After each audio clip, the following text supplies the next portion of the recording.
Halo, apa kabar pemirsa TVR Parlemen dimanapun Anda berada? Berjumpa lagi dalam program TVR 17 bersama saya Umam Hidayat. Tepat pukul 17 waktu Indonesia Barat, kami hadirkan kepada Anda sejumlah informasi paling baru dan menarik seputar kinerja dan kegiatan DPR RI yang telah disajikan oleh redaksi TVR Parlemen. Pemirsa TVR Parlemen, inilah TVR 17 selengkapnya.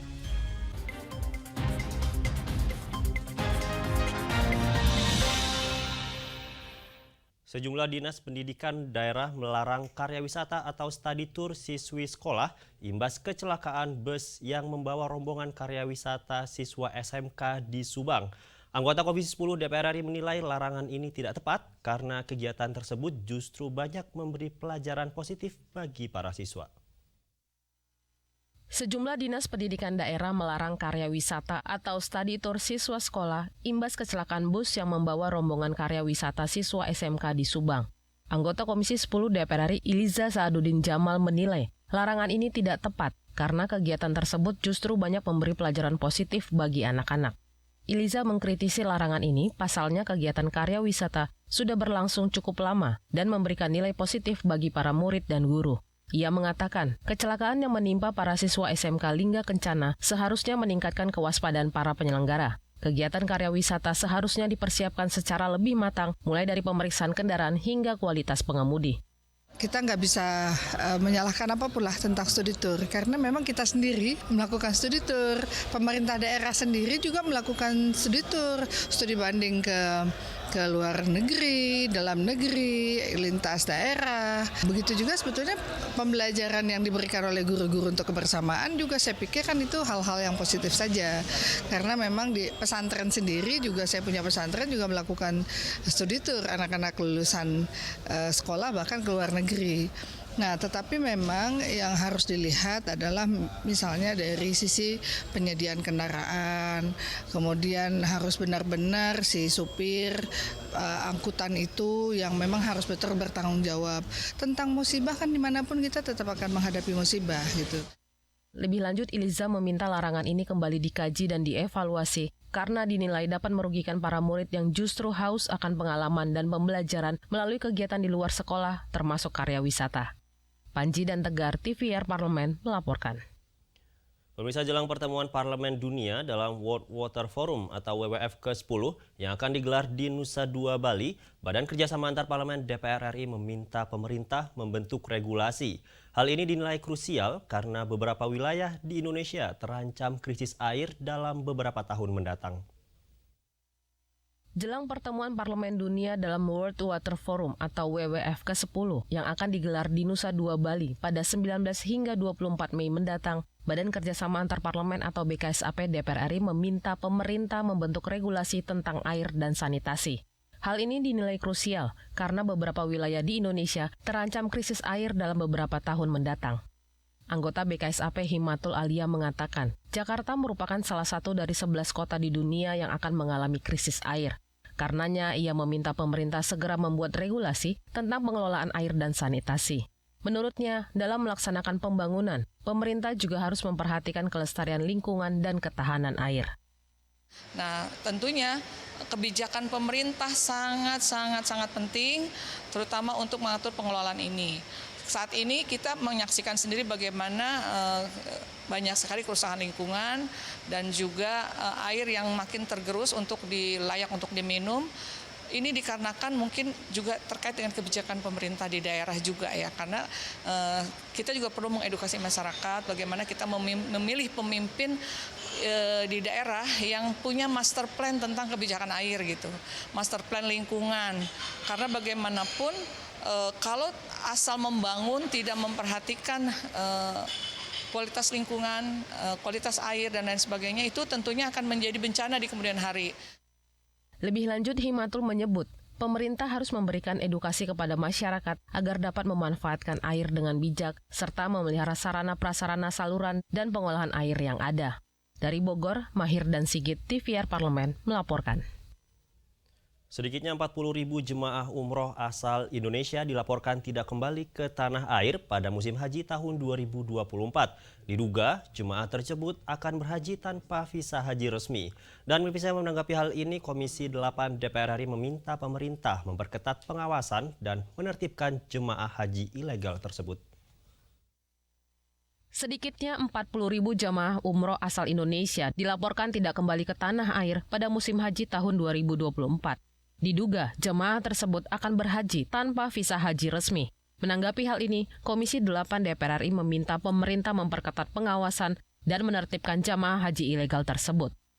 Meninjau langsung pelepasan jamaah haji di embarkasi Medan, Sumatera Utara, Wakil Ketua Komisi 8 DPR RI Marwanda Sopang meminta pemerintah Indonesia mengawasi dengan ketat para jamaah ilegal, bahkan menindak tegas para penyelenggara haji ilegal untuk menghindari permasalahan dan deportasi oleh otoritas Arab Saudi.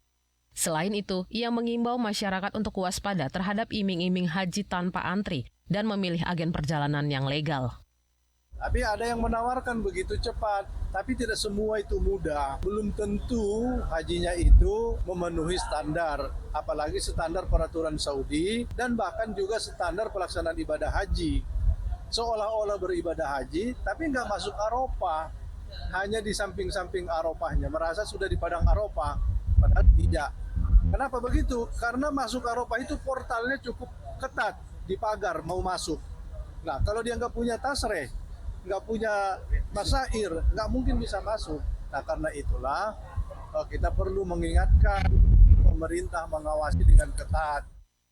Lebih lanjut, Marwan menyebut Komisi 8 DPR akan berkoordinasi dengan pemerintah untuk tidak menerbitkan visa wisata ke Tanah Suci pada musim haji. Hal ini dinilai penting untuk mengurangi potensi jamaah haji yang menggunakan visa kunjungan pribadi. Dari Medan, Sumatera Utara, Tim Biro Pemberitaan Parlemen melaporkan. Pemirsa, DPR RI resmi membuka masa persidangan 5 tahun sidang 2023-2024 dalam rapat paripurna yang digelar Selasa 14 Mei 2024 di Gedung DPR RI Senayan, Jakarta.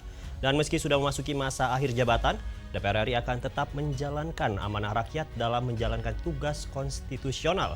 Informasi selengkapnya saat lagi, tetaplah di TVR 17.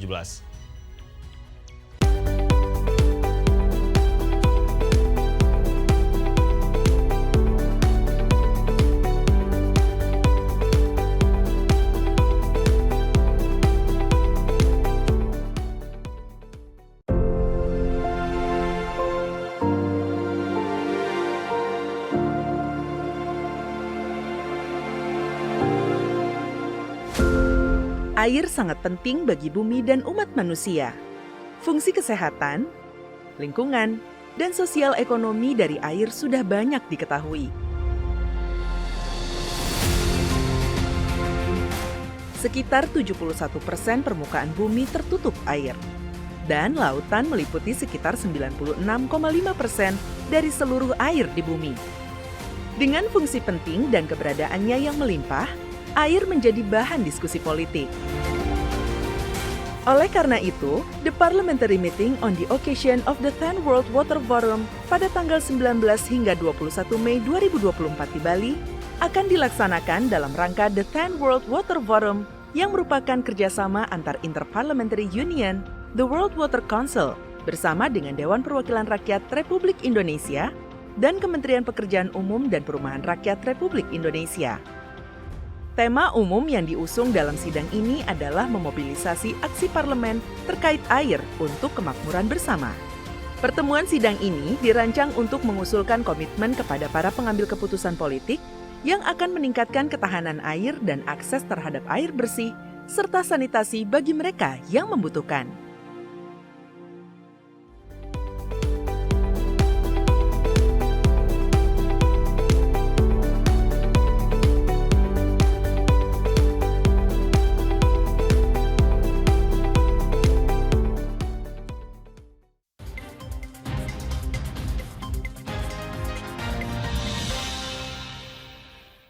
Pemirsa, Anda kembali di TVR 17. Dalam masa sidang kelima ini, DPR RI berkomitmen menyelesaikan tugas konstitusional di akhir periode masa jabatan 2019-2024 yang tersisa hanya 2 masa sidang lagi. Pada masa persidangan ini, DPR RI melalui alat kelengkapan Dewan akan memasuki tahap siklus pembahasan APBN tahun anggaran 2025. Dan bisa saksikan liputan mendalam yang telah dirangkum oleh tim redaksi TVR Parlemen dalam segmen editorial Parlemen berikut ini.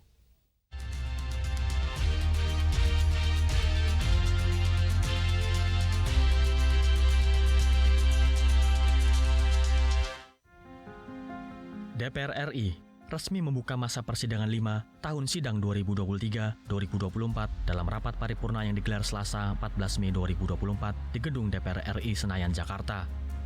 Dalam masa sidang kelima ini, DPR RI berkomitmen menyelesaikan tugas konstitusional di akhir periode masa jabatan 2019-2024 yang tersisa hanya 2 masa sidang lagi.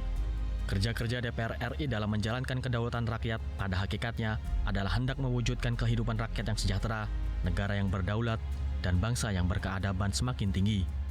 Pada masa persidangan ini, DPR RI melalui alat kelengkapan Dewan akan memasuki tahapan siklus pembahasan APBN tahun anggaran 2025. Seluruh AKD akan melakukan pembahasan anggaran belanja di kementerian lembaga untuk APBN tahun anggaran 2025. Dalam pelaksanaan fungsi legislasi, DPR RI bersama pemerintah dan DPD RI akan memprioritaskan untuk menyelesaikan pembahasan 43 rancangan undang-undang yang saat ini masih berada dalam pembicaraan tingkat 1. Dalam menjalankan fungsi diplomasi parlemen, pada masa persidangan ini, DPR RI mengagendakan serangkaian kegiatan baik bilateral, regional, maupun internasional. Antara lain, penyelenggaraan parliamentary meeting on the occasion of the 10th World Water Forum pada tanggal 19 sampai dengan 21 Mei 2024 di Nusa Dua, Bali. DPR RI akan memprioritaskan berbagai isu strategis yang menjadi perhatian di tengah masyarakat. Antara lain, 1. Persiapan penyelenggaraan ibadah haji tahun 2024. 2. Kenaikan harga pangan dan sembako. 3. Tumpang tindih regulasi dan penyelesaian masalah pertanahan. 4. Pengurangan emisi karbon dari bahan bakar fosil. 5. Ancaman resiko cuaca panas ekstrim. 6. Persiapan pelaksanaan pemilihan kepala daerah serentak atau pilkada bulan November 2024. Dan yang ketujuh, tekanan perekonomian global pada kondisi moneter dan fiskal. Alat kelengkapan DPR RI yang terkait harus memberikan atensi khusus pada persiapan dan pelaksanaan tahapan pemilihan kepala daerah serentak tahun 2024 yang tahapannya sudah mulai dilaksanakan. Pemilu serentak yang akan dilaksanakan ini merupakan suatu tahapan penting untuk menyelenggarakan pemerintahan daerah yang selaras masa pemerintahannya. Dalam melaksanakan kerja konstitusionalnya tersebut, DPR RI dituntut untuk selalu dapat memenuhi harapan rakyat, membentuk undang-undang yang berkualitas, menyusun anggaran yang memakmurkan rakyat, mewujudkan pemerintahan yang memudahkan hidup rakyat, serta memperkuat kedudukan diplomasi politik luar negeri Indonesia. Menjadi komitmen kita bersama untuk selalu menjadikan rakyat dan kepentingan nasional sebagai keutamaan dalam mengambil keputusan-keputusan kerja konstitusional DPR RI. Dalam melaksanakan kerja konstitusionalnya tersebut, DPR RI dituntut untuk selalu dapat memenuhi harapan rakyat, membentuk undang-undang yang berkualitas, menyusun anggaran yang memakmurkan rakyat, mewujudkan pemerintahan dan memudahkan hidup rakyat, serta memperkuat kedudukan diplomasi politik luar negeri Indonesia. Untuk mewujudkan hal tersebut, pimpinan DPR RI meminta kerjasama antar fraksi dan transparansi dalam membuat keputusan politik, serta komitmen untuk menjadikan rakyat dan kepentingan nasional sebagai unsur pengambilan keputusan di DPR RI. Sehingga seluruh target kinerja anggota DPR RI periode 2019-2024 dapat tercapai dan kebijakan yang dihasilkan dapat berpihak kepada kepentingan masyarakat.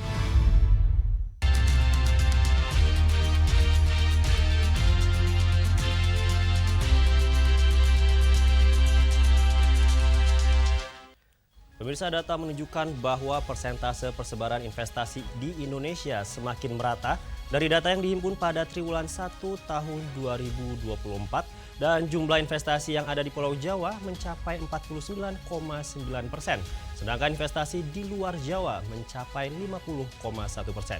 Informasi selengkapnya akan kami hadirkan usai jeda berikut. Untuk itu tetaplah bersama kami di TVR 17.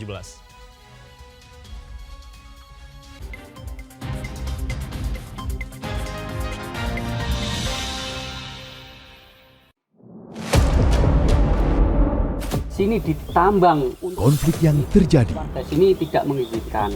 Masalah yang tersisihkan menjadi kesenjangan sosial. Ya namanya rakyat kecil gak bisa apa-apa, mau komplain juga gak didengar. Sebab apa? Itu menyangkut isi perut kami semua. Bagaimana memutus keterbatasan untuk didengar? Jadi kalau misalnya masyarakat sudah merasa tidak lagi ada yang memperjuangkan aspirasinya, maka masyarakat memang sangat berhak untuk meminta dewan yang mewakili mereka di parlemen. Kami menyusuri batas-batas peristiwa, mengurai berbagai polemik yang terjadi, meluruhkan suara-suara marginal, menjadi nyata dalam setiap aspirasi, melaksanakan tugasnya sebagai wakil rakyat. Saksikan Aksi Dewan setiap hari Senin dan Rabu pukul 10.30 waktu Indonesia Barat, hanya di TVR Parlemen. DPR RI memiliki fungsi diplomasi dalam menjalankan politik luar negeri sesuai dengan pasal 116 Undang-Undang MD3. Kontribusi aktif BKSAP DPR RI memainkan peranan penting dalam memenangkan persaingan global melalui IPU, IPA, IPPF, IPA, dan PUIK. BKSAP memiliki komitmen yang tinggi dalam krisis kemanusiaan dunia. Fungsi diplomasi dijalankan untuk mendukung upaya pemerintah dalam melaksanakan politik luar negeri.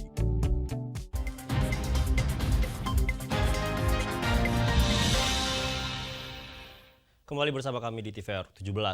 Terkait kondisi persebaran investasi yang semakin merata, anggota Komisi 6 DPR RI Hendrik Lewerisa mengapresiasi hal yang sudah dilakukan oleh pemerintah karena kondisi ini membuat distribusi pembangunan di Indonesia semakin merata dan juga dirasakan masyarakat lebih luas.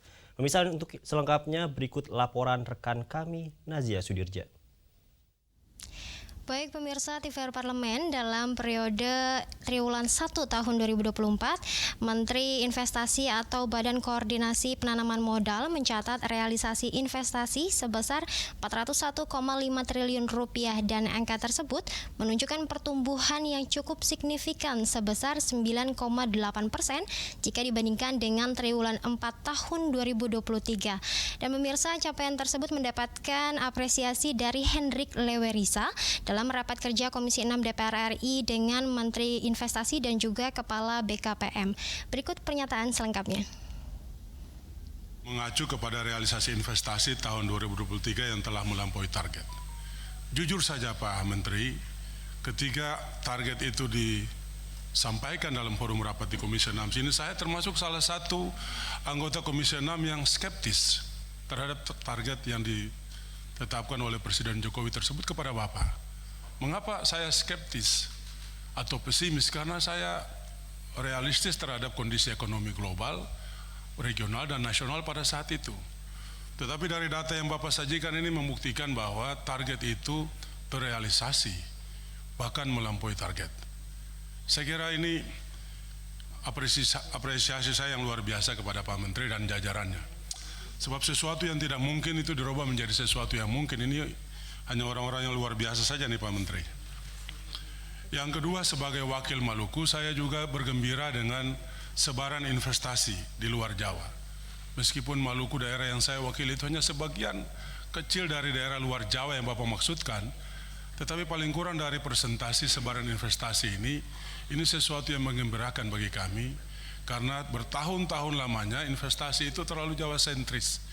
Dan di rejim Pak Jokowi 10 tahun terakhir, khususnya ketika Pak Bahlil menjadi menteri, sebaran investasi itu rasionya berubah, lebih banyak di luar Jawa dibandingkan di Pulau Jawa. Termasuk juga tentu direct foreign investment atau PMA 52,4% dan lebih besar dari penanaman modal dalam negeri yang 47,6%. Saya kira ini juga capaian yang positif dan patut untuk diapresiasi. Nah, saya juga mencatat Pak Bahlil, saya ini kan sering bertemu dengan masyarakat, terutama UMKM, karena itu mitra kerja kami di Komisi 6. Yang saya temukan di dapil saya, betapa bersukacitanya pelaku-pelaku UMKM yang dengan mudah saat ini yang manfaat dari Undang-Undang Cipta Kerja terkait dengan online single submission yang kemudian menerbitkan atau memproduksi nomor induk berusaha dalam waktu yang sangat cepat. Ini sesuatu yang jangan kita lihat ini kecil bagi Bapak Ibu sekalian. Ini sesuatu yang besar dari perspektif pelaku usaha UMKM. Karena dulu kala kalau mereka mau mengurus NIB susahnya minta ampun. Mereka berhubungan dengan birokrasi lokal yang sangat-sangat tidak jelas kapan urusan administrasi itu selesai. Tapi sejak berlakunya Undang-Undang Cipta Kerja yang memang oleh putusan MK nomor 91 tahun 2020 sempat dinyatakan inkonstitusional bersyarat, tapi pemerintah Jokowi dengan Perpu nomor 2 tahun 2022 yang kemudian dikuatkan dengan Undang-Undang nomor 6 tahun 2023 telah menjadi undang-undang. Nah, luar biasa OSS dan NIB ini sekarang jumlahnya luar biasa besar itu Pak Menteri, dan itu sesuatu capaian yang menurut saya adalah sesuatu yang harus diapresiasi. 12.288,243 NIB ini sesuatu capaian yang menurut saya ini sekali lagi saya harus memberi apresiasi kepada jajaran Kementerian Investasi. Baik pemirsa, baru saja kita dengarkan bersama pernyataan dari Hendrik Lewerisa terkait dengan apresiasinya atas capaian pemerataan realisasi investasi di Indonesia. Memang dari data yang didapat bahwa persebaran realisasi investasi di Pulau Jawa dan di luar Pulau Jawa ini relatif seimbang dengan kontribusi investasi di Pulau Jawa sebesar 200,5 triliun dan di luar Pulau Jawa sebesar 201 triliun. Dan Hendrik tadi juga menyampaikan bahwa hal tersebut itu adalah hal yang luar biasa sehingga perlu dipertahankan. Memang dari sebaran investasi yang berimbang ini menurut Hendrik ini membuktikan bahwa pemerataan arah pembangunan Indonesia ini cukup berhasil bagi pembangunan jangka menengah Indonesia. Dan pemirsa, demikian yang dapat saya laporkan. Saya Nazia Sudirja kembali ke studio. Selanjutnya pemirsa, apa saja yang menjadi topik perbincangan di media online nasional pada hari ini? Usai jeda, tetaplah di TVR 17.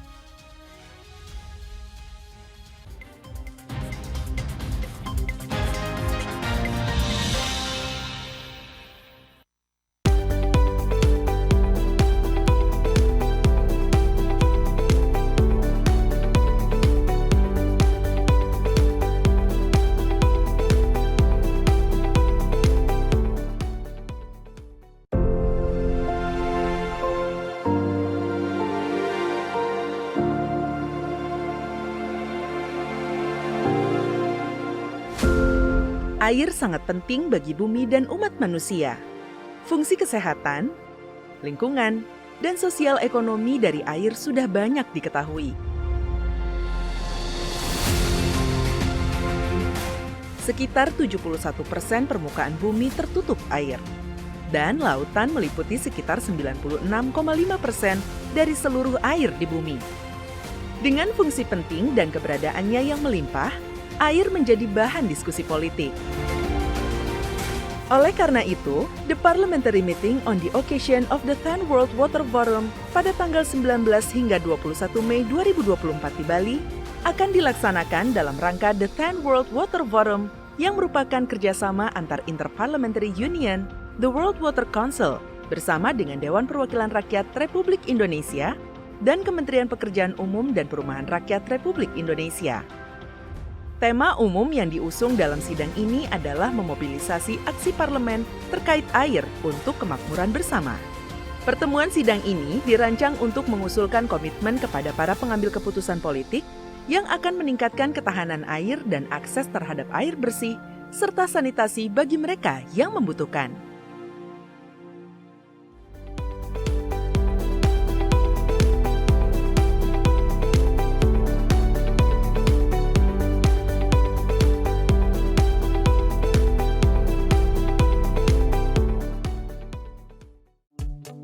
DPR RI memiliki fungsi diplomasi dalam menjalankan politik luar negeri sesuai dengan pasal 116 Undang-Undang MD3. Kontribusi aktif BKSAP DPR RI memainkan peranan penting dalam memenangkan persaingan global melalui IPU, IPA, IPPF, IPA, dan PUIK. BKSAP memiliki komitmen yang tinggi dalam krisis kemanusiaan dunia. Fungsi diplomasi dijalankan untuk mendukung upaya pemerintah dalam melaksanakan politik luar negeri.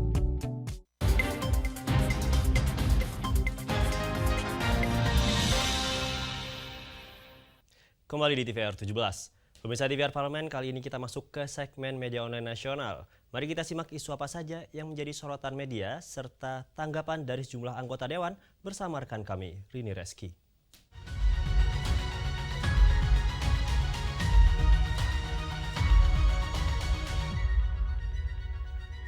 Baik, terima kasih Umam Hidayat dan selamat sore pemirsa. Kita memasuki headline media online. Di sini tentunya berita pertama yang menjadi headline di media online pada hari ini yaitu mengenai pembahasan rancangan undang-undang penyiaran harus menampung aspirasi masyarakat dan juga insan media. Baik, kita lihat di sini pemirsa. Dan di sini, Wakil Ketua DPR RI yaitu Muhaimin Iskandar menyoroti draft revisi Undang-Undang Penyiaran yang ramai dibicarakan dan juga berharap revisi Undang-Undang Penyiaran dapat menampung seluruh aspirasi masyarakat dan juga insan media pemirsa. Tentunya sebagaimana diketahui, pers merupakan salah satu pilar demokrasi dan juga jika kebebasan pers dibatasi, artinya kita juga mengekang demokrasi. Dan pemirsa di sini pimpinan DPR RI yaitu bidang koordinator kesejahteraan rakyat ini menilai bahwa saat ini masih ada waktu untuk mendengarkan aspirasi masyarakat dan juga media lantaran revisi Undang-Undang Penyiaran masih berupa draft atau rancangan. Tentunya politisi fraksi PKB ini memahami pentingnya kebebasan berpendapat bagi masyarakat dan juga pers. Lantaran ia pernah bekerja sebagai jurnalis ketika menjabat Kepala Litbang Tabloid Detik pada tahun 1993. Selain itu nih pemirsa, DPR RI juga menyoroti pentingnya penyiaran dalam program investigasi. Baik, kita beralih ke berita selanjutnya yang juga menjadi headline di media online pada hari ini. Mengenai Komisi 1, mengenai Komisi 2 DPR RI yang akan membentuk panja revisi Undang-Undang Pemilu dan juga Pilkada. Kita lihat kembali. Dan di sini pemirsa, Ketua Komisi 2 DPR RI yaitu Ahmad Doli Kurnia mengungkapkan bahwa Komisi 2 DPR RI sepakat membentuk panitia kerja guna membahas revisi Undang-Undang Pemilu dan juga Pilkada. Tentunya pembentukan panja itu dilakukan sembari menunggu keputusan di rapat paripurna terkait dengan persetujuan proses revisi Undang-Undang Pemilu dilaksanakan. Dan pemirsa, panja akan bertugas untuk menginventarisir segala permasalahan yang ada dalam pelaksanaan Undang-Undang Pemilu. Di sini juga inventarisasi masalah tersebut juga akan menjadi bahan awal dalam pembahasan revisi Undang-Undang Pemilu. Sebagaimana diketahui nih pemirsa, Komisi 2 DPR RI sebenarnya telah memiliki draft naskah akademik dan juga draft rancangan undang-undang terkait pemilu sejak awal periode DPR 2019 sampai dengan 2024. Baik pemirsa, itu tadi headline di media online pada hari ini yang saya sampaikan terkait dengan pembahasan rencana Undang-Undang Penyiaran yang harus menampung aspirasi masyarakat dan juga insan media, serta Komisi 2 DPR RI yang membentuk panja revisi Undang-Undang Pemilu dan juga Pilkada. Sekian dari saya, Rini Reski, kembali ke rekan Umam. Terima kasih, selamat sore.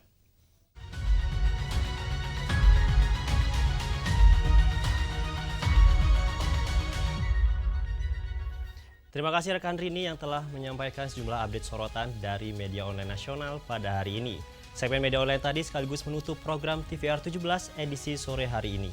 Saya Umam Hidayat beserta seluruh kru TVR Parlemen yang bertugas mengucapkan terima kasih dan pamit undur dari hadapan Anda.